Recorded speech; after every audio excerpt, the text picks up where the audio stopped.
I'm in this giant warehouse with all my friends where we have a bunch of things to do. Video games, dodgeball, basketball. One of my friends comes up to me and starts talking to me about his wife and his kids.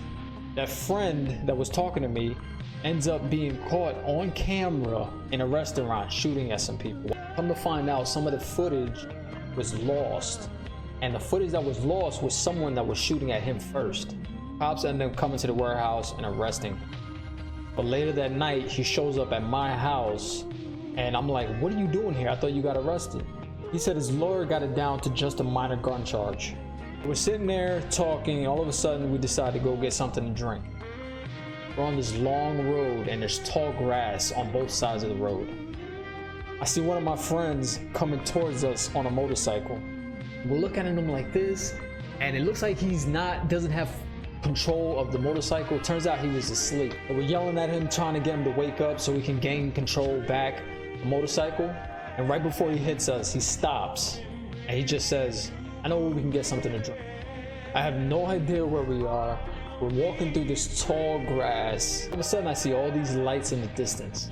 We start running in that direction and we end up in this beautiful area where there's a bunch of mansions on a cliff overlooking the ocean. I'm curious, I don't see anybody's around. It doesn't look like anybody's living there. I try to get into one of these houses, but I don't have any luck. I end up in this rundown home where I'm training for a baseball game. I'm being trained by one of the greatest comedians of all time, the late great Patrice O'Neal. He has this very unorthodox way of training. He tells me to feel around the wall, see if there's any soft spots, see if there's any loose screw nails, and push them in with my palms. Oh, I'm in a baseball locker room in the stadium where there's a whole ton of people outside waiting for the game to start. And there's nobody else on this baseball team. It's me, some guy, and Mark McGwire. Someone says, if I hit this home run, then we'll win our 7th World Series. I hit the home run and we all start to celebrate. Cheering, the crowd's going crazy. 3 of us are jumping around because we just won the championship.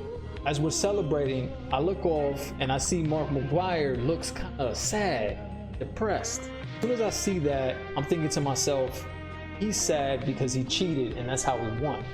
But Mark ends up walking off the field into the locker room. Me and the only other guy on the team walk after him. We get to the locker room. Mark McGwire left a letter for us to read. That's when I woke up.